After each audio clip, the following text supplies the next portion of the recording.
Chapter 111. It was a crisp morning when Robert Anders walked into Matthew Hesch's office, holding an envelope stamped with the presidential seal. The golden emblem shimmered faintly in the light streaming through the factory's large windows. The hum of machinery outside was almost drowned out by the sudden silence in the office as Matthew glanced up from a set of blueprints. "What's that?" Matthew asked, setting his pen down and leaning back in his chair. "A letter," Robert said, handing it over. "From the president. It seems urgent." Matthew's brow furrowed as he carefully opened the envelope. Inside was an impeccably written invitation, adorned with the distinctive stationery of the White House. The message was direct. "Dear Mr. Hesch, I trust this letter finds you well. Recent discussions regarding your groundbreaking work in technology and defense have come to my attention. Representatives from both the Japanese and Chinese delegations have approached this administration, citing their interest in acquiring your advanced weapons and vehicles. These developments warrant a conversation at the highest level. It would be my honor to host you at the White House to discuss the implications of these matters and to chart a path forward that aligns with the interests of the Great Republic of Amarathia. Please confirm your availability at your earliest convenience. Yours sincerely, President Theodore Clay." Matthew read the letter twice, his expression shifting from curiosity to concern. He placed it on the desk and looked at Robert. "Well," Matthew said, his voice carrying a mixture of apprehension and intrigue, "it seems my work has caught the attention of the highest office in the land." Robert chuckled lightly, though his tone betrayed his own unease.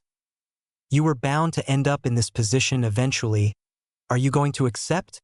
Matthew nodded. "I don't think I have much of a choice. When the President of the Republic asks to meet, you don't say no. Prepare the necessary arrangements." 3 days later, Matthew arrived in Washington, D.C., his heart pounding lightly as the imposing facade of the White House came into view. The streets around it buzzed with activity, but the grandeur of the historic building seemed to drown out everything else. He was met by a formal aide, who escorted him through the marbled halls and into a private meeting room. The room was tastefully decorated, with elegant wood paneling and portraits of past presidents adorning the walls. A large table sat in the center, flanked by several chairs. At the head of the table stood President Theodore Clay himself, his presence commanding yet approachable. "Mr. Hesch," Clay greeted warmly, extending his hand. "It's a pleasure to finally meet the man who's revolutionizing our military and industry." Matthew shook his hand firmly, offering a polite smile. "The pleasure is mine, Mr. President. I must admit, I didn't expect to be summoned here so soon." Clay gestured for Matthew to take a seat, sitting down across from him. "I wish the circumstances were more casual, but the matters at hand are pressing. I trust Robert informed you of the topics we'll be discussing?" Matthew nodded. "The delegations from Japan and China. They've been persistent." Clay chuckled, leaning back in his chair. "That's putting it lightly. Both parties have approached me directly, citing their interests in your technologies. Their arguments are compelling, but the implications of arming foreign powers with your innovations are too significant to ignore." Matthew leaned forward slightly, his tone serious. "Mr. President, I'm fully aware of the weight of these matters. That's why I've refrained from making any commitments. I wanted to ensure any decisions I make align with the interests of the Republic." Clay's expression softened, his respect for Matthew evident. "That's exactly why I wanted to meet you in person. You're not just an inventor, Mr. Hesch. You're a patriot. Your technologies have given us an edge in both industry and defense, and the thought of them being used to fuel conflicts abroad is troubling." Matthew nodded. "I share your concerns, Mr. President." The Japanese delegation pushed for exclusivity, while the Chinese framed their interest as a means of maintaining regional stability. Both made compelling cases, but neither provided assurances that their intentions wouldn't lead to escalation. Clay tapped his fingers lightly on the table, deep in thought. "That's the crux of the issue. If we sell to one, we risk alienating the other. If we sell to both, we may inadvertently spark an arms race in East Asia. And if we sell to neither, we leave the region to find other means, potentially destabilizing it further."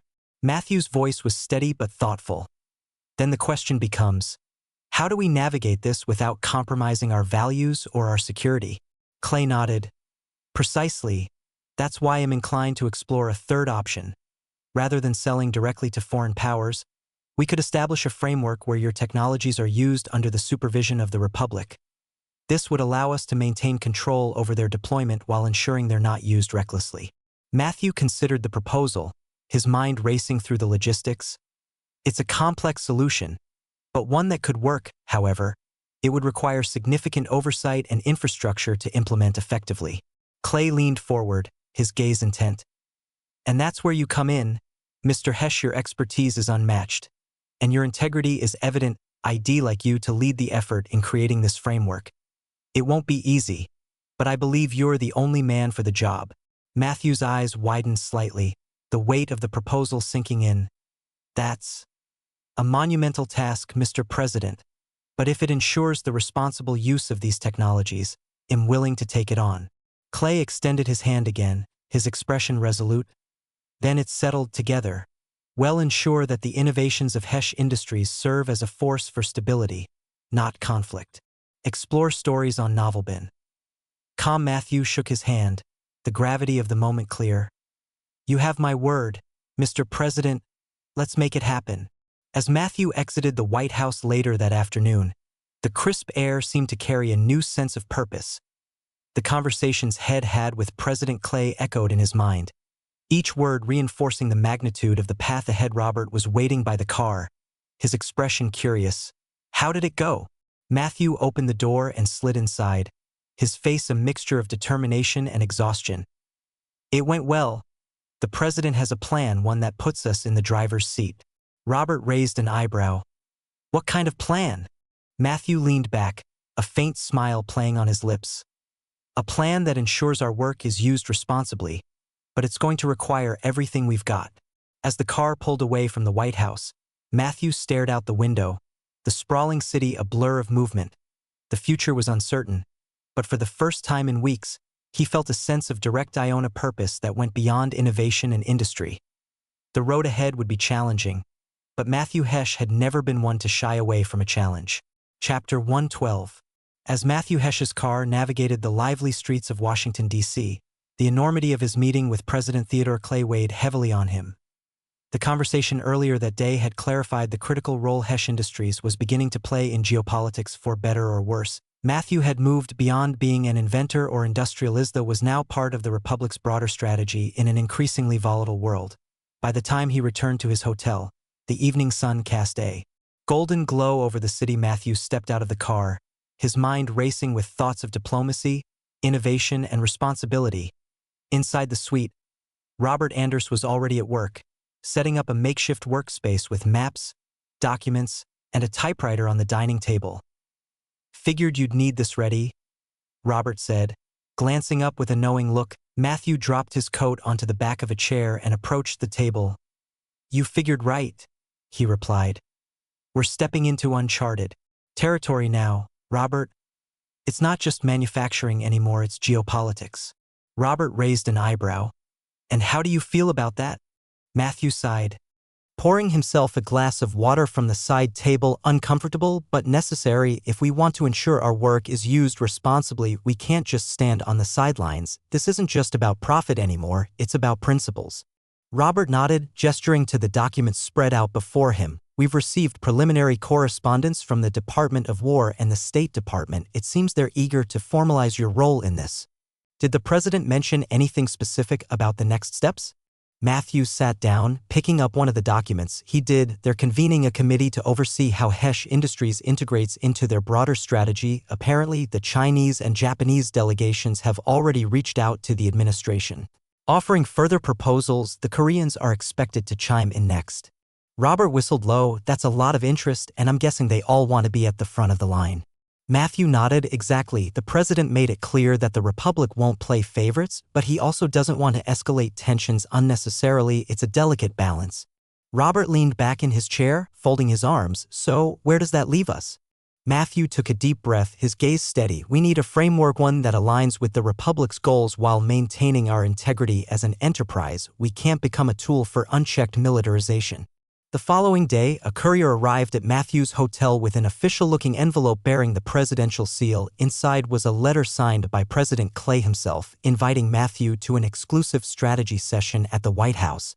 The meeting was set for the following afternoon and would include key members of the cabinet, military officials, and representatives from Congress. Matthew read the letter carefully, then handed it to Robert. Looks like we're diving in headfirst.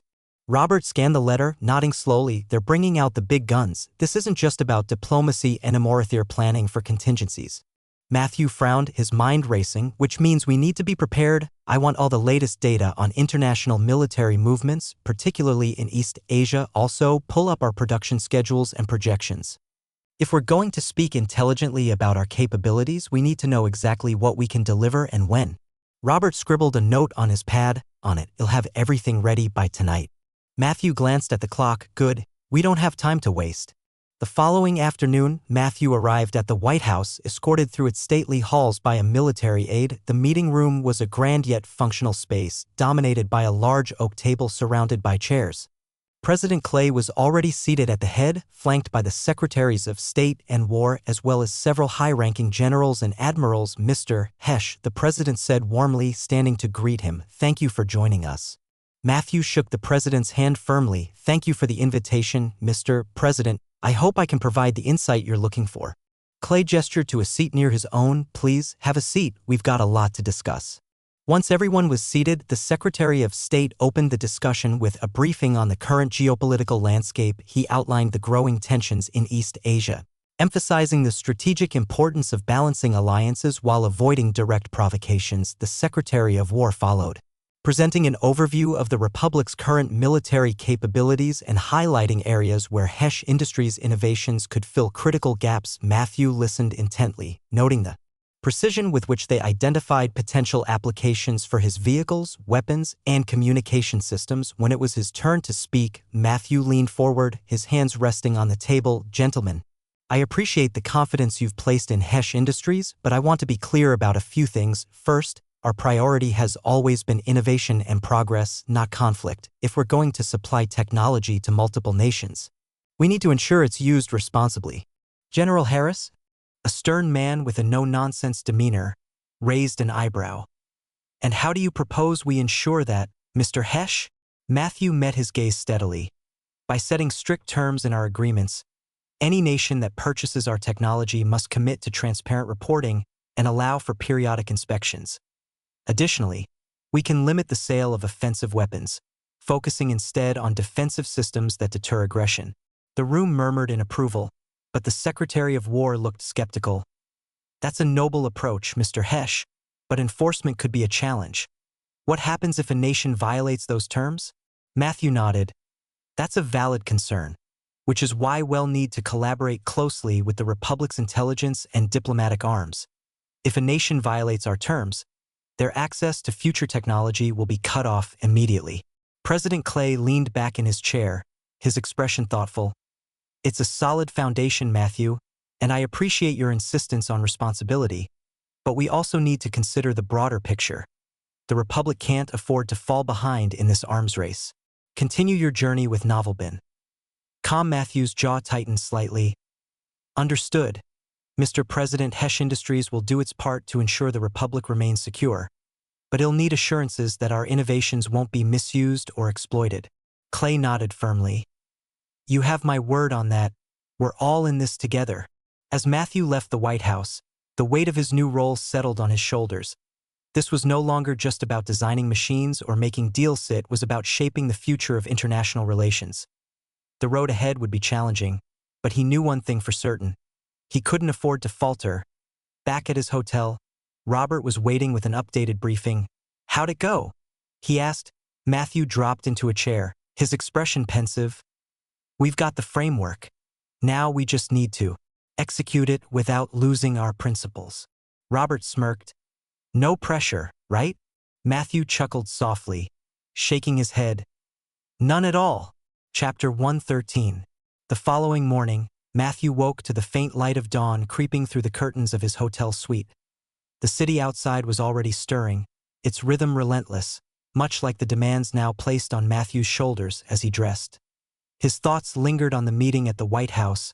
The framework had been set, but the execution would require more than just ingenuity. It would demand a delicate balancing act between innovation and responsibility. When Matthew stepped into the suite's common area, Robert Anders was already seated at the table, sipping coffee and scanning the morning papers. Headlines shouted about East Asian tensions, speculations about alliances, and the role of Hesh Industries in the growing geopolitical chessboard. Morning, Robert greeted, setting down the paper. "You're front and center again. Looks like the press picked up on yesterday's meeting, though the details are vague." Matthew poured himself a cup of coffee, shaking his head. "Let's keep it that way. The last thing we need is the public panicking over hypothetical conflicts or putting too much pressure on Hesh Industries. Have we heard anything new overnight?" Robert slid a folder across the table. The Department of War sent over a revised list of priorities. They're interested in accelerating production of certain defensive systems, mainly for coastal defense and reconnaissance. It seems they're expecting more pressure from the Pacific region. Matthew flipped through the pages, his mind already dissecting the specifications. Coastal defense makes sense. If conflict breaks out, our shores could be a target, even indirectly reconnaissance that aligns with what the president emphasized yesterday. We need eyes everywhere. Robert leaned forward. The tricky part is balancing these demands while maintaining neutrality with our overseas clients. If you prioritize the Republic too heavily, it might spook the foreign delegations. Matthew's brow furrowed as he considered the implications. True, but the Republic's security comes first. Let's focus on scaling production for dual-use technologies, those that can serve both domestic and international clients without raising too many flags. Any updates from the Chinese or Japanese delegations? "Not yet," Robert replied. "Though I'd bet they're watching closely. I wouldn't be surprised if we hear from them again soon." Matthew sighed, setting down the folder. "Then we stay ahead of the curve, schedule a meeting with our engineering leads this afternoon. I want a detailed rundown of our current production capabilities and timelines." "On it," Robert said, jotting down a note by midday. Matthew was seated in the bustling conference room of Hesh Industries' Washington branch office. Around the table sat his top engineers, including Henry Grayson, the head of manufacturing, and Elaine Carter. The chief systems designer. Blueprints and charts covered the table, the air thick with the hum of strategizing minds. "All right," Matthew began, his tone firm but collaborative. "You've all seen the revised priorities from the Department of War. What's the realistic timeline for scaling production on these systems?" Grayson adjusted his glasses and leaned forward. "For coastal defense systems, we can ramp up within 3 months. We've already laid the groundwork at the Detroit plant. Reconnaissance systems are more complex. Need 6 months minimum to ensure quality and reliability." Matthew nodded. "What about resources? Are we equipped to handle the scale? Or do we need to source additional materials?" "We're in good shape for most components, but the advanced optics for the reconnaissance systems are a bottleneck. We'd need to secure a secondary supplier." Matthew made a note. "Understood. Let's prioritize finding that supplier. Robert, I'll need you to work with procurement to expedite that search." "Already ahead of you," Robert replied, scribbling furiously in his notebook. Matthew turned his attention back to the group. "I also want contingency plans. If tensions escalate overseas, we might face unexpected demands from foreign clients. We need to be flexible enough to meet those without compromising our commitments here." Grayson hesitated before speaking. "Matthew, if I may, balancing these demands is going to strain our workforce. We might need to expand recruitment and training." Matthew considered this. "Do it. Reach out to local universities and trade schools. Offer internships and apprenticeships if necessary." The room buzzed with murmurs of approval as Matthew's team began discussing implementation details. Despite the challenges, there was an undeniable sense of purpose in the air. As the meeting adjourned and Matthew returned to his office, Robert intercepted him with an unexpected update. "You won't believe this," Robert said, holding up a note. "We've got an unscheduled visitor, someone claiming to represent the Korean delegation." Matthew raised an eyebrow. "Korea? They've been quiet so far. Did they say what they want?" "Not much, just that it's urgent," Robert replied. Matthew exhaled sharply. "All right, let's hear them out. Bring them to the lounge." A few moments later, a tall, middle-aged man entered, his demeanor composed but his eyes betraying a sense of urgency. He introduced himself as Mr. Park, an envoy from Korea. "Mr. Hesh," Park began, his voice measured. "I apologize for the unexpected visit, but the situation demands it. We understand you've been approached by both the Japanese and Chinese delegations. Korea cannot remain silent in the face of such developments. Matthew gestured for Park to sit. I appreciate you coming directly, Mr. Park. What can I do for you? Park leaned forward, his tone earnest. Korea seeks to secure its sovereignty in the face of rising tensions. We have no imperial ambitions, only the desire to protect our people. Your technology could provide us with the means to do so.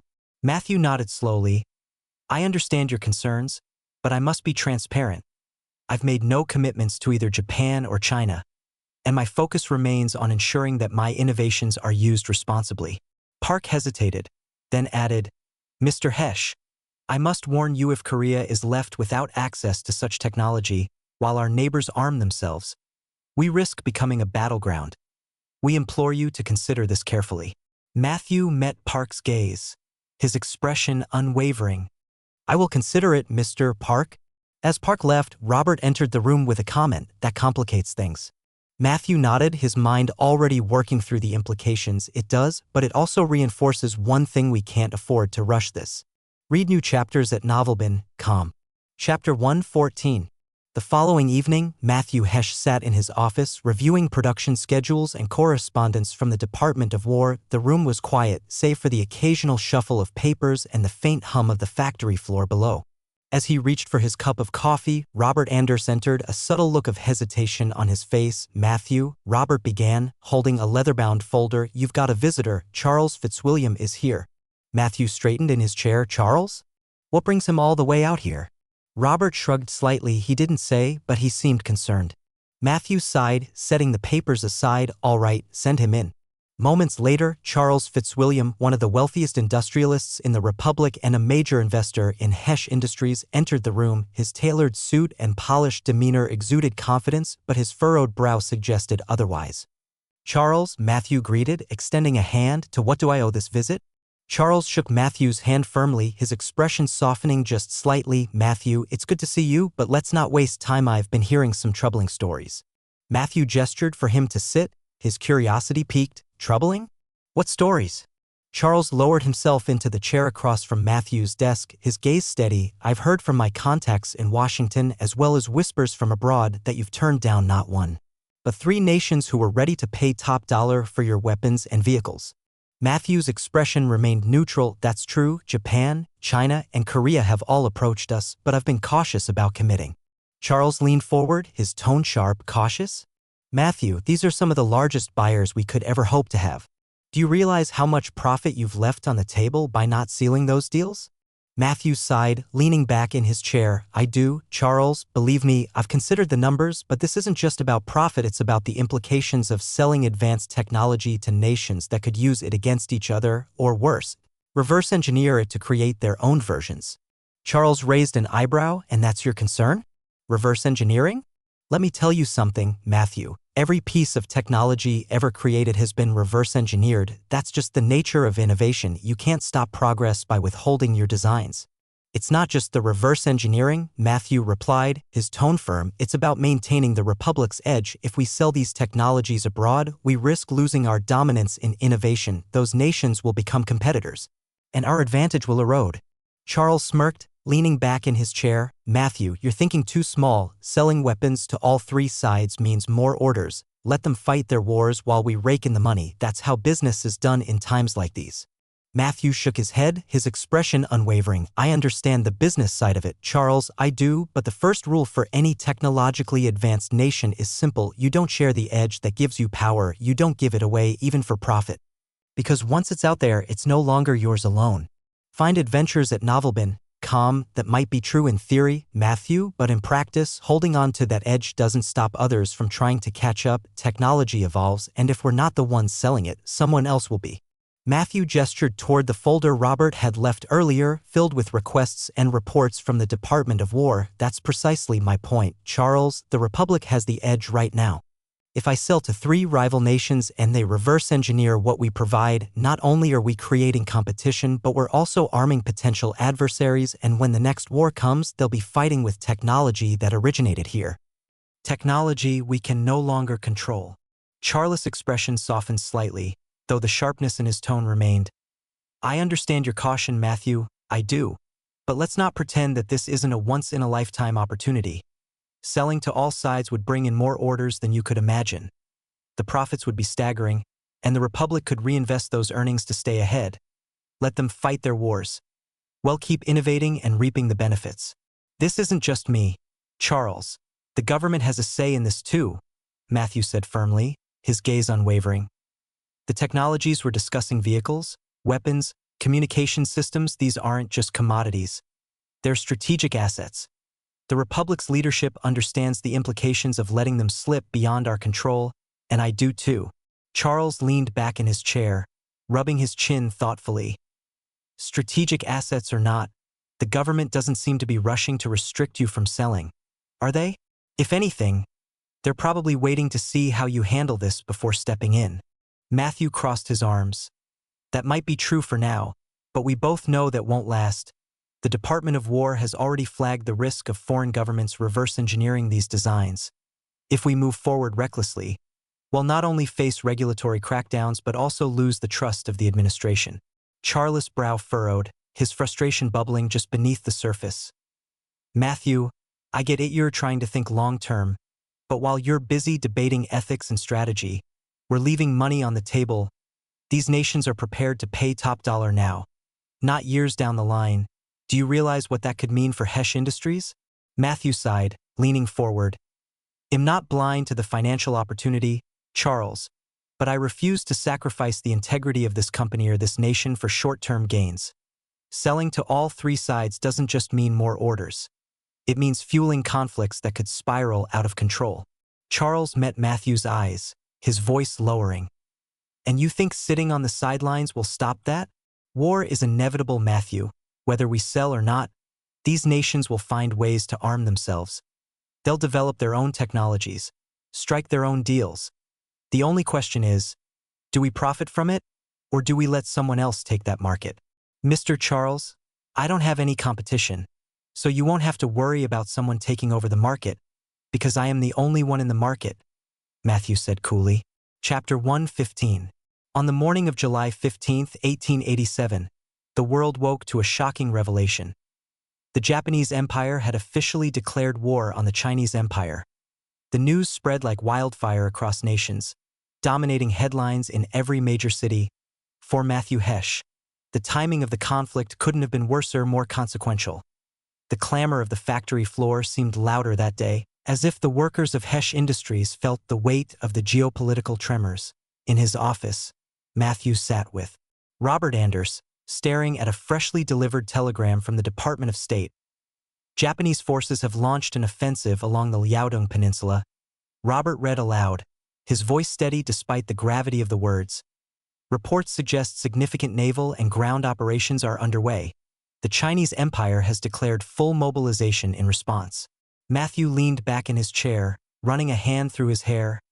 So it's begun, he said quietly. The storm we were warned about. Robert nodded. And it's going to change everything. The Department of War will be knocking on our door before the day is out. Stay tuned for updates on Novelbin. Calm before Matthew could respond. The telephone on his desk buzzed. He picked up the receiver. Hesh speaking. This is Secretary Mitchell from the Department of War. A sharp voice replied. Mr. Hesh, I assume you've heard the news. I have, Secretary Mitchell, Matthew said evenly. What can I do for you? You know as well as I do that this war will escalate quickly. The Republic needs to be prepared, and we'll need your company's capabilities to make that happen. Are you available for a briefing this afternoon? Matthew exchanged a glance with Robert before answering. I'll be there. Good, we'll discuss the details then. The line went dead. Matthew set the receiver down and exhaled. Robert, clear my afternoon and get Grayson and Carter up to speed. I'll need their input on whatever comes out of this meeting. Robert jotted a note in his pad. On it, anything else?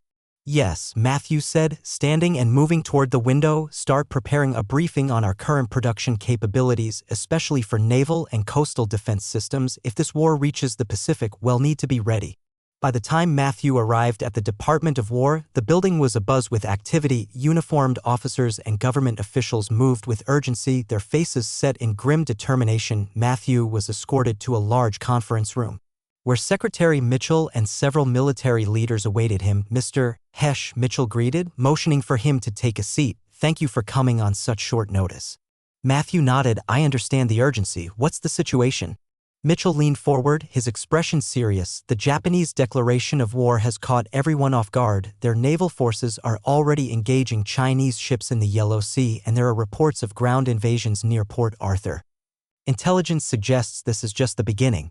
A general to Mitchell's left spoke up. "The Republic isn't directly involved yet, but we can't afford to be caught unprepared. If this conflict spills over into the Pacific or affects our allies, we'll need to act swiftly."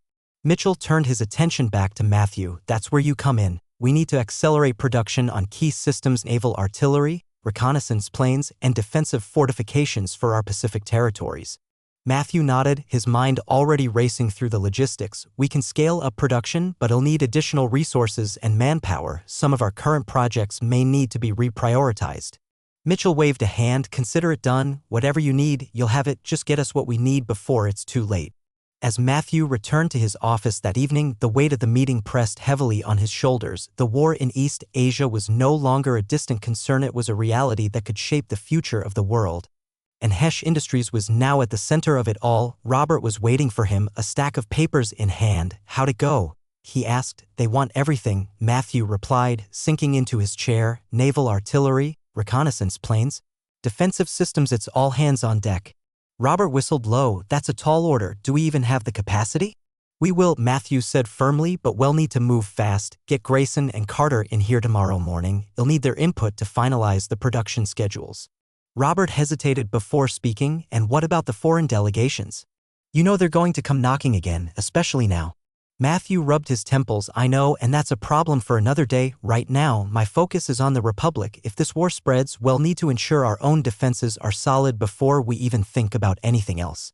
In the days that followed, the war dominated every conversation, every newspaper headline, every radio broadcast. Reports of battles along the Yellow Sea and skirmishes in Manchuria filled the airwaves, painting a grim picture of the conflict's intensity. At Hesh Industries, the factory floor operated at a breakneck pace. Workers pulled double shifts to meet the sudden surge in demand, their efforts fueled by a mix of patriotism and the stark realization that the world was changing before their eyes. Matthew spent long hours in his office, poring over blueprints and production schedules. He worked closely with his engineers to ensure every detail was accounted for, every challenge anticipated. But as the days turned into weeks, the questions lingered in the back of his mind. How long could he maintain this balancing act? How far could Hesh Industries stretch before the weight of its responsibilities became too much? And most importantly, what kind of world would emerge from the ashes of this war? For now, there were no answers, only the relentless march of time and the unyielding demands of a world on the brink. Meanwhile, in the White House, Japanese delegations from the embassy visited the President of the United States. "What can I do for you gentlemen?" Theodore asked. "Something that would make you help us in the war, Mr. President." Chapter 116.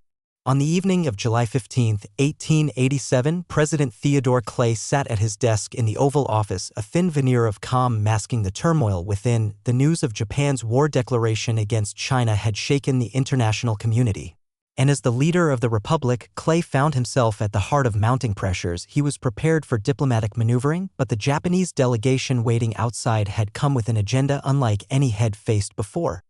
When his aide announced the arrival of Ambassador Takahiro Nakamura and his associate Hiroshi Tanaka, Clay composed himself, signaling for them to enter. The two men stepped inside with precise movements, their expressions betraying nothing. Both bowed deeply, a gesture of respect, though it felt laced with a subtle undertone of dominance. "Gentlemen," Clay began, gesturing to the chairs opposite his desk, "what can I do for you?" Ambassador Nakamura offered a small, polite smile as he settled into his chair. "Mr. President, thank you for granting us this audience on such short notice. Our nation values its relationship with the Republic and the principles of cooperation we have long upheld." Hiroshi Tanaka placed a leather-bound folder on the desk, his hands resting on it as if it contained the weight of the world. "Mr. President, what we are about to discuss is of utmost importance not just to Japan, but to the stability of East Asia as a whole." Clay's brow furrowed slightly in listening. Nakamura leaned forward, his voice calm but firm. "As you are well aware, Japan has entered into a conflict with China. This war is not one we desired, but one forced upon us by necessity. The stakes are high. And the future of the region depends on swift resolution. To that end, we require access to Hesh Industries' advanced weaponry and vehicles. The president's face hardened. I've already made my position clear on this matter. The Republic maintains neutrality in foreign conflicts. Supplying arms to one side jeopardizes that stance and risks dragging us into a war. Tanaka pushed the folder closer to Clay. We anticipated your reservations, Mr. President, but this matter transcends policy. Please, take a look. Clay hesitated, his instincts screaming that this was no ordinary request. Finally, he opened the folder, revealing a collection of documents, photographs, and handwritten letters. As he scanned the contents, his hands stiffened, and his expression turned pale. The photographs were damning. They showed him in the company of a European aristocrat during a private trip years earlier, moments of intimacy captured in stark detail. The letters, written in his own hand, were equally incriminating. Describing the affair in unflattering honesty, the scandal, if exposed, would eviscerate his presidency and dismantle the fragile trust the public held in him. Clay's voice was ice-cold as he looked up. What is this? Nakamura's polite smile didn't waver. Evidence, Mr. President, evidence of personal matters that could, unfortunately, become public knowledge if mishandled. Clay's fists clenched. You're blackmailing the president of Amarathia? Tanaka raised a hand, his tone placating but firm. Blackmail is an unpleasant word, Mr. President. Think of this as an opportunity for mutual benefit. We have no desire to use this information. Our only goal is to secure the tools necessary to end this conflict swiftly. Nakamura added, consider the broader implications. A swift resolution to the war strengthens stability in East Asia, which is in the Republic's interest, by granting us access to Hesh Industries technology. You ensure peace and prosperity not just for Japan, but for the region. Clay rose from his seat, pacing behind his desk. The Oval Office, usually a symbol of his authority, now felt like a cage. You're asking me to violate the core principles of this nation, to risk its integrity, its neutrality. Do you have any idea the precedent this would set? Nakamura remained composed. We are not asking you to betray your nation, Mr. President. We are asking you to recognize the reality of global politics. Neutrality is admirable, but inaction is not. Tanaka's voice carried a sharper edge. If you refuse, we will have no choice but to release this information. The fallout would not only destroy your administration but also weaken the Republic's standing on the global stage. Clay turned to face them, his hands gripping the back of his chair. And if I agree? Nakamura's tone softened. If you agree, the documents will never see the light of day. Japan will remain a steadfast ally of the Republic, and your leadership will be remembered as a cornerstone of global peace. The room fell silent, the weight of the decision suffocating. Clay's mind raced through the implications, the betrayal of American values, the erosion of trust, the loss of credibility. Yet the alternative, a public scandal of this magnitude, was unthinkable. Finally, he exhaled, his voice barely above a whisper. If I do this, Hesh Industries cannot know. This must appear as an ordinary transaction authorized by the government. Of course, Nakamura said, his tone almost triumphant. Discretion is paramount. Clay leaned on his desk, his voice regaining some strength. You'll have what you need, but understand this. If you breathe a word of this to anyone, the consequences will be catastrophic for all of us.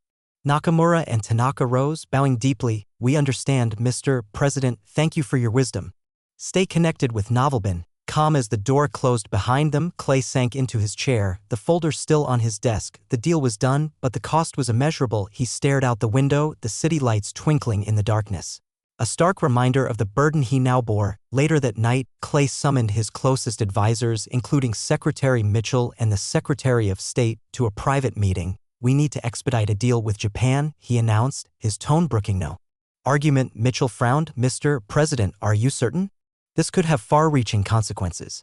I'm certain, Clay snapped. Frame it as a strategic move to maintain balance in East Asia. Hesh Industries must believe this is an ordinary request, nothing more. The officials exchanged uneasy glances but nodded. Understood, Mr. President, Mitchell said. As they left, Clay remained seated, his gaze fixed on the folder. He had made his choice, but the weight of it pressed down like a millstone. The Republic would move forward, but at what cost? And would he ever be able to reconcile his decision with the principles he once held dear? For now, there was no time for reflection, only the relentless demands of leadership in a world on the brink. Chapter 117.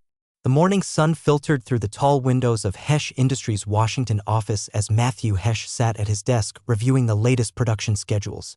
The hum of machinery outside and the rhythmic tapping of Robert Anders' typewriter served as a constant reminder of the relentless pace of their work. Matthew was deep in thought, considering the latest updates on reconnaissance system development. When the phone on his desk buzzed, "Mr. Hesh," came the voice of his secretary. "The White House is on the line. They're requesting your presence this afternoon." Matthew's brow furrowed. "Did they say why?" "No specifics, sir, just that it's a matter of national importance."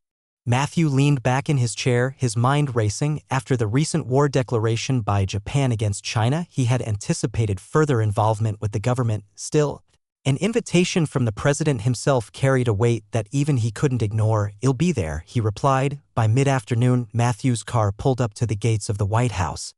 The crisp uniforms of the guards and the grandeur of the building reminded him of the seriousness of the meeting ahead. A military aide escorted him through the familiar corridors and into a private conference room where President Theodore Clay awaited him. "Mr. Hesh," the president greeted warmly, extending a hand. "Thank you for coming on such short notice." Matthew shook his hand, his expression calm but curious. "It's an honor, Mr. President. What can I do for you?" Clay gestured to a chair across from him. "Please, have a seat. We have much to discuss." As Matthew settled into his seat, Clay wasted no time. "You're aware of the recent developments in East Asia, the war between Japan and China." Matthew nodded. "Of course, it's impossible to ignore, and I assume this meeting has something to do with that." Clay leaned forward, his tone measured but firm. "It does. After extensive deliberation with my cabinet and military advisors, we've reached a critical decision. The Republic has decided to authorize the sale of weaponry and vehicles from Hesh Industries to the Japanese Empire." Matthew's eyes narrowed slightly. "That's a significant shift, Mr. President. The Republic has maintained neutrality in this conflict, and this decision could jeopardize that stance. May I ask why?" Clay folded his hands on the table, his expression serious. "Matthew, our neutrality is not as simple as refusing to engage. Japan has approached us not just as a nation at war, but as an ally with shared interests in maintaining stability in the Pacific. Their victory would secure the balance of power in East Asia, ensuring that no single nation dominates the region unchecked." Matthew's skepticism was evident. "That's a compelling argument, Mr. President, but it doesn't address the risks. Selling advanced weaponry could escalate the conflict or embolden Japan to expand its ambitions beyond China." Clay nodded, his tone softening. "I understand your concerns, Matthew. Believe me, I do, but we've conducted a thorough analysis. Japan's success is vital to preventing larger conflicts in the future. Their request is specific. They need defensive systems, reconnaissance equipment, and vehicles that can support their operations without causing undue destruction. By controlling what we sell and how it's used, we can influence the outcome of the war and maintain some measure of oversight." Matthew leaned back, crossing his arms. "And how do we ensure they won't misuse the technology or reverse engineer it to create their own versions?" The president's gaze didn't waver. "That's where you come in, Matthew. We've structured the deal with strict terms. All systems sold will include proprietary components that are nearly impossible to replicate. Additionally, the Japanese have agreed to periodic inspections by Republic officials to verify compliance." Matthew considered this for a moment. "Even with those measures, the risks remain high. Why now? Why the urgency?" Clay hesitated briefly, then spoke with calculated conviction. "The urgency stems from intelligence reports indicating that other powers in the region are preparing to intervene. If Japan doesn't receive the support it needs, we could see a prolonged war destabilizing the entire Pacific. That's a scenario we cannot afford." The room fell silent as Matthew absorbed the president's explanation. While the reasoning seemed sound, he couldn't shake the feeling that there was more to the story still. The weight of the decision and the apparent stakes left little room for further debate. "I see," Matthew said finally. "This is not a decision I take lightly, but I understand the necessity. If this is what's required to protect the Republic's interests, then Hesh Industries will comply." Clay's expression softened into a faint smile of relief. "Thank you, Matthew. Your cooperation is invaluable. This isn't just about the present conflict, it's about securing a future where the Republic can continue to lead by example." Matthew nodded, though his mind remained uneasy. "I'll need full documentation on the terms of the agreement and any additional requirements. If we're going to do this, it must be executed with precision." "Of course," Clay assured him. The Department of War will handle the logistics, and you'll have all the support you need. As the meeting concluded, Clay stood, extending a hand once more. Thank you again, Matthew. I know this isn't easy, but your role in this is vital. Matthew shook his hand, his expression steady. I'll do my part, Mr. President. Let's hope this decision leads to the stability we're striving for. Later that evening, back in his office, Matthew recounted the conversation to Robert Anders. Robert listened intently, his expression shifting from curiosity to concern. So the president wants us to arm Japan, Robert said, leaning back in his chair. And you agreed? Matthew nodded. I did. The terms are strict and the rationale makes sense on paper, but something about the urgency feels off. Robert frowned. Do you think there's more to this than what they're telling you? Explore more stories with Novelbin. I don't know, Matthew admitted, but if there is, it's buried deep. For now, we focus on the task at hand, start preparing production schedules for the systems they've requested. I want everything ready for review by the end of the week. Understood, Robert said, jotting down notes. Let's hope this decision doesn't come back to haunt us. Chapter 118. The morning sun cast its golden light over Washington, D.C. as President Theodore Clay sat at his desk in the Oval Office, his mind clouded by the weight of the decision he had made. It had been just over 24 hours since his meeting with Matthew Hesh, during which he had compelled the industrialist to agree to supply advanced weaponry and vehicles to Japan under the guise of strategic necessity. The president had done what he felt he must to preserve his administration and safeguard the Republic's interests, though the moral cost gnawed at him. Today, he was to meet again with the Japanese delegation to inform them that their demands had been met. The folder containing the incriminating documents lay in the drawer of his desk. A silent reminder of the tightrope he now walked. Mr. President, his aide announced, stepping into the room. Ambassador Nakamura and Mr. Tanaka are here to see you. Clay straightened in his chair, taking a deep breath to steady himself. Send them in. Moments later, Ambassador Takahiro Nakamura and Hiroshi Tanaka entered the room, their movements precise and composed as always. They bowed deeply. Their expressions polite but tinged with the quiet confidence of men who had secured a victory before the battle began. Gentlemen, Clay greeted, rising from his chair, thank you for coming. It is always an honor, Mr. President, Nakamura replied smoothly. We are grateful for your time. Clay gestured toward the chairs across from his desk. Please, have a seat. As they settled in, Clay leaned forward, his hands clasped on the desk. I wanted to inform you personally that the Republic has agreed to facilitate the sale of advanced weaponry and vehicles from Hesh Industries to the Japanese Empire. The arrangements are being finalized as we speak. Nakamura's eyes gleamed with satisfaction, though his expression remained composed. That is excellent news, Mr. President. You have our deepest gratitude for your wisdom and foresight. Tanaka added, this decision will not only ensure the swift resolution of the conflict but also strengthen the bonds of friendship between our nations. Japan will remember your leadership in this pivotal moment. Stay tuned for updates on Novelbin. Clay nodded, his tone measured. I trust that your government will honor the terms we've established. The systems being provided are defensive in nature and include safeguards to ensure their proper use. We are committed to peace and we expect the same from Japan. Nakamura inclined his head. You have my word, Mr. President. The technology we receive will be used solely to defend our nation and secure stability in East Asia. Any assurances required by your government will be provided without hesitation.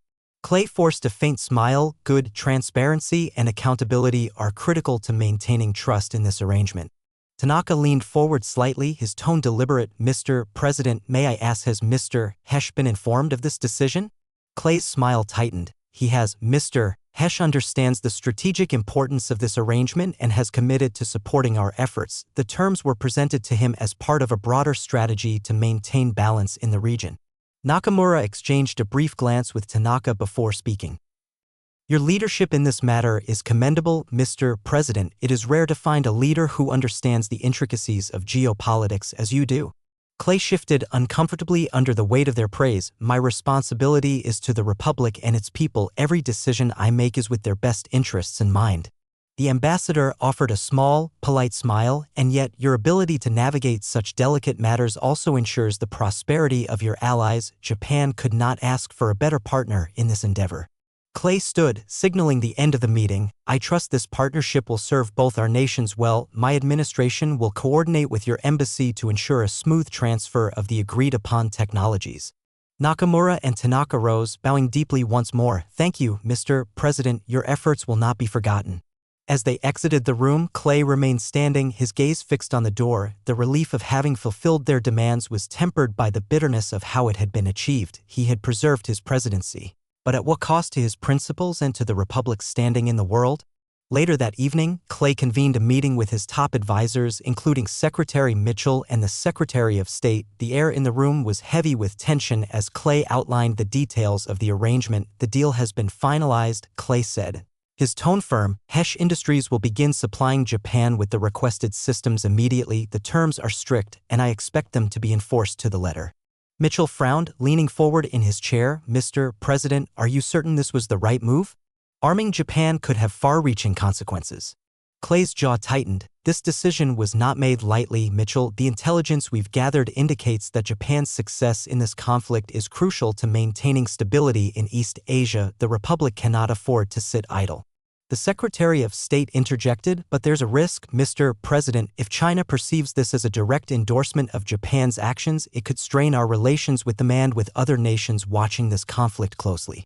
Clay fixed him with a steely gaze. "I understand the risks. That's why the deal includes provisions for oversight and accountability. Japan knows that any misuse of these technologies will result in immediate repercussions." The room fell silent for a moment before Mitchell spoke again. "And what about Hesh? Is he fully on board with this?" Clay nodded. "Hesh understands the importance of this arrangement. He's committed to supporting the Republic's interests, and his role in this will be critical to its success." The advisors exchanged uneasy glances but offered no further objections. The president's resolve was clear, and the decision had been made. In the Japanese embassy that night, Nakamura and Tanaka reported back to Tokyo, their expressions triumphant as they detailed the outcome of their negotiations. "The president has complied with our demands," Nakamura said, his tone confident. "Hesh Industries will supply the weaponry and vehicles we require, and the Republic will frame it as a strategic decision." On the other end of the line, the Japanese foreign minister's voice carried a note of satisfaction. "Excellent work. This will tip the scales in our favor, ensure that the technology is received promptly and that all conditions are met." "It will be done," Nakamura replied. "The Republic may believe they've controlled the terms, but the advantage is ours." As the call ended, Nakamura and Tanaka shared a brief, knowing look. The war was far from over, but with the Republic's technology now within their grasp, Japan's position had grown significantly stronger. Back in the Oval Office, President Clay sat alone, staring at the folder still tucked away in his desk. The deal had been sealed, but the shadows of his decision loomed large. The weight of leadership was heavier than ever, and as the world edged closer to chaos, he could only hope that the path he had chosen would lead to something resembling peace. Chapter 119. 1 month later, the docks of Yokosuka Naval Base were bustling with activity as the first shipment from Hesh Industries arrived in Japan. Massive crates stamped with the emblem of Hesh Industries were unloaded from the American-flagged cargo ship. Their contents obscured but their significance unmistakable. Japanese military officials and engineers stood at attention. This was no ordinary shipment. Within those crates lay the cutting-edge vehicles and weapons that Japan had fought so hard to acquire through their clandestine negotiations with the Republic. These machines would bolster their war effort against China, potentially turning the tide in their favor. General Hideki Arakawa, one of Japan's leading military strategists, stood on the dock, overseeing the operation. Beside him were his senior staff and a handful of Hesh Industries employees sent to facilitate the handover and training process. Among them was Henry Grayson, the head of manufacturing, a grizzled yet sharp-eyed engineer with years of experience under his belt. As the first crate was opened, revealing a sleek armored vehicle with the unmistakable Hesh design angled plating, reinforced wheels, and a turret-mounted cannon, General Arakawa let out an audible breath. "This," he said in perfect English, turning to Grayson, "is what we have been waiting for." Grayson gave a curt nod, his demeanor professional but guarded. "You've got the best we've built so far, General. These vehicles are designed for all-terrain maneuverability and enhanced durability. The cannons are capable of firing armor-piercing rounds at high velocities. With proper use, they'll serve your forces well." Arakawa's eyes gleamed as he gestured for his men to begin inspecting the vehicle. Mechanics in uniforms swarmed around the shipment, taking detailed notes and examining every inch of the machinery. The next crate revealed an array of advanced weaponry. Semi-automatic rifles with extended magazines, portable mortars with precision targeting systems, and prototype rocket launchers capable of devastating impact. "These weapons," Arakawa said, picking up one of the rifles and examining it. Unlike anything we've produced, your country has truly mastered the art of innovation. Grayson glanced at the other Hesh staffers, who were busy organizing the training equipment. It's one thing to have advanced technology, he said. It's another to use it correctly. That's why we're here. By the afternoon, a convoy of Hesh vehicles and Japanese military trucks had transported the shipment to a secure military base outside Yokosuka. There, a temporary training ground had been established, complete with obstacle courses, firing ranges, and maintenance bays. Grayson led the first session. Addressing a group of Japanese officers and engineers, he stood in front of a Hesh armored vehicle, gesturing to its features as an interpreter translated his words into Japanese. Let's start with the basics, Grayson said, tapping the side of the vehicle. This is the Hesh M87 armored vehicle. It's equipped with a reinforced chassis that can withstand small arms fire and shrapnel. The turret is operated electronically, allowing for faster target acquisition. He climbed into the driver's seat, motioning for a Japanese officer to join him. The controls are straightforward: accelerator, brake, steering wheel, but you'll need to familiarize yourselves with the onboard navigation system. It's designed to function even in low-signal environments.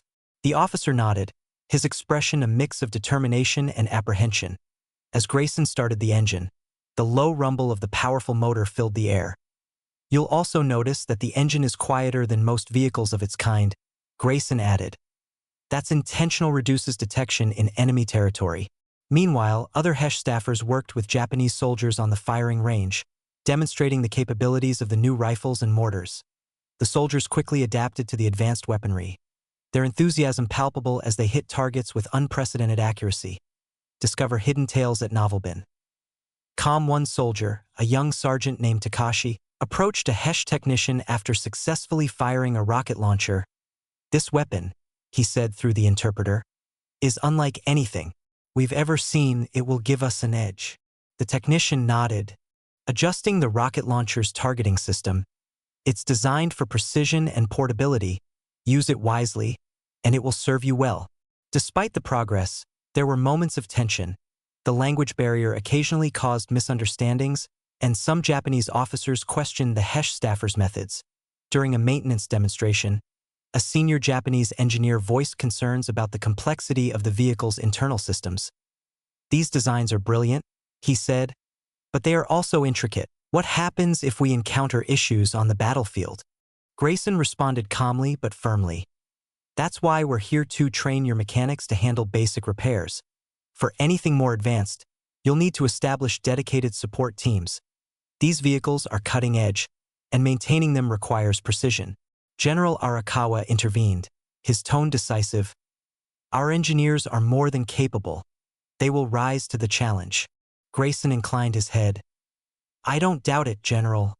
My team is here to ensure that happens. By the end of the first week, the Japanese forces had made significant strides in mastering the new technology. Soldiers drove the Hesh vehicles through rugged terrain. Engineers performed mock repairs under simulated combat conditions, and marksmen demonstrated remarkable accuracy with the advanced weaponry. General Arakawa summoned Grayson and his team for a private meeting in the command tent. You have done excellent work, he said, his tone respectful.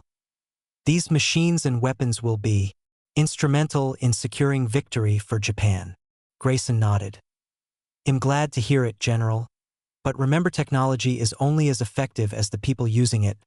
Train your men well, and they'll achieve great things. Arakawa's expression softened slightly.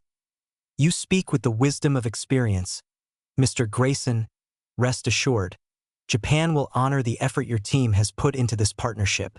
As the Hesh staffers prepared to return to the Republic, Grayson couldn't shake a sense of unease. The Japanese military's enthusiasm was undeniable, but so was their ambition. These were not merely tools of defense, they were instruments of war, and Japan intended to wield them with precision and power. Back on the docks, as the Hesh team boarded their ship, Grayson turned to one of his colleagues. We've done our part, he said quietly. Now it's up to them. The colleague hesitated before replying. Do you think we've done the right thing?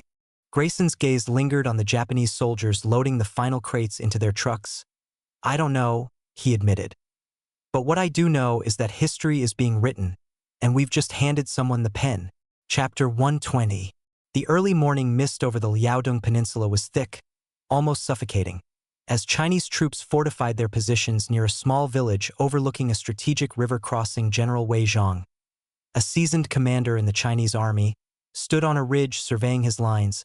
His forces, weary but resolute, had spent weeks digging trenches, setting up artillery positions, and preparing for the inevitable Japanese assault. Uncertainty loomed among the ranks. The Japanese had been uncharacteristically quiet in the past few days, their movements shrouded in mystery. But Wei Zhang knew better than to take this as a sign of retreat. His instincts told him that an attack was imminent, and he was determined to hold the line.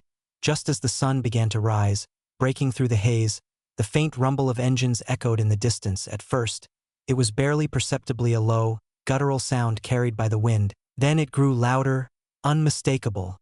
The Chinese soldiers tensed, their eyes darting toward the horizon. "What is that?"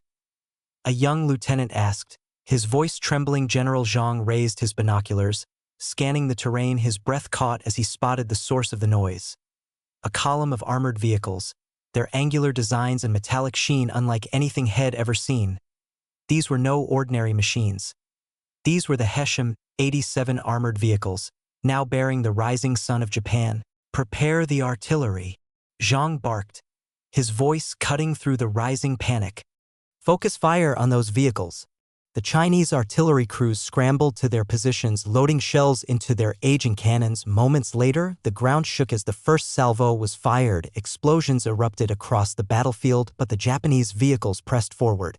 Their reinforced plating shrugging off the shrapnel, the Hesh vehicles returned fire with precision. Their turret-mounted cannons unleashed a barrage of armor-piercing rounds, tearing through the Chinese defenses. Trenches were obliterated and soldiers scattered, their cries drowned out by the deafening roar of battle. Behind the armored vehicles, waves of Japanese infantry surged forward, their movements coordinated and efficient, armed with semi-automatic rifles from Hesh Industries. They outgunned the Chinese soldiers, whose outdated bolt-action rifles left them at a disadvantage. Sergeant Takashi, a young but determined leader in the Japanese army, led his squad through the chaos. "Stay close to the vehicles," he shouted, his voice steady despite the cacophony. "Use them as cover and keep moving." The Japanese troops advanced relentlessly, their superior firepower cutting through the Chinese lines like a blade through paper. Mortar fire rained down on the defenders, each explosion scattering dirt and debris. The Chinese tried to regroup, but their positions were rapidly being overrun. Lieutenant Wu Jian, one of the younger officers under General Zhang's command, shouted orders to his men, "Hold the line. Do not let them break through." But it was a losing battle. The Hesh vehicles, with their near-impenetrable armor and devastating firepower, were a force the Chinese had no answer for. One by one, their defensive positions fell, and the soldiers who survived were forced to retreat. General Zhang watched in horror as his carefully planned defenses crumbled. He grabbed a field radio and barked into it, his voice raw with desperation. "Pull back to the second line. We cannot hold them here." As the Chinese forces began a hasty retreat, the Japanese pushed forward, their momentum unstoppable. The Hesh vehicles rolled over trenches and barricades with ease, their turrets swiveling to fire at any resistance. The once organized Chinese lines descended into chaos, soldiers scattering in all directions. Amid the retreat, General Zhang spotted a group of his men trapped in a trench, pinned down by Japanese fire. Without hesitation, he grabbed his rifle and charged toward them, shouting for others to follow. He reached the trench, pulling the soldiers to their feet. "Move," he yelled, covering their retreat as bullets whizzed past. One of the men, a young private, looked at him with tears in his eyes. "General, we can't win this." Zhang's jaw tightened. "We fight to the last man if we must. Now go." As the day wore on, the battle spread across the countryside. Chinese reinforcements arrived, but they were no match for the Japanese forces, who now deployed rocket launchers from Hesh Industries. These devastating weapons destroyed Chinese artillery positions from a distance, leaving the defenders with no means to counterattack. At the river crossing, the final stronghold of General Zhang's forces, the situation was dire. The Japanese had surrounded the area and their vehicles were advancing. Across the bridge, Zhang ordered his men to detonate explosives to destroy the bridge, but before they could act, a Hesh vehicle fired a precision shot, hitting the explosives and rendering them useless. With the bridge intact, the Japanese forces poured across, overwhelming the Chinese defenders. General Zhang, bloodied but unbowed, rallied his remaining troops for a final stand for China. he shouted, raising his rifle. His men echoed the cry, their voices filled with defiance. The last stand was brief but fierce. The Chinese fought with everything they had, but the odds were insurmountable. One by one, they fell, their resistance crushed under the weight of superior technology and firepower. As the smoke cleared and the battlefield fell silent, the Japanese soldiers surveyed the carnage. General Arakawa arrived at the scene, his face stoic as he stepped out of a command vehicle. "The Chinese fought bravely," he remarked to Sergeant Takashi, who stood nearby, "but bravery alone cannot win a war." Takashi nodded, his gaze lingering on the fallen soldiers. "Their general, he was a formidable leader." Arakawa placed a hand on Takashi's shoulder. "Victory is ours, but this is only the beginning. We must press on." Explore more stories with Novelbin. Calm news of the battle spread quickly, shocking the world with the brutal efficiency of the Japanese forces in Washington, D.C. Matthew Hesh read the reports and was a bit satisfied that they are working as he had expected. In Beijing, the Chinese leadership grappled with the reality of their situation. They had underestimated the Japanese, and now their very sovereignty was at stake. And in Tokyo, the Japanese military celebrated their triumph. Their confidence bolstered by the power of Hesh Industries' technology, they knew that with such weapons at their disposal, their ambitions in East Asia were no longer a dream, they were a reality.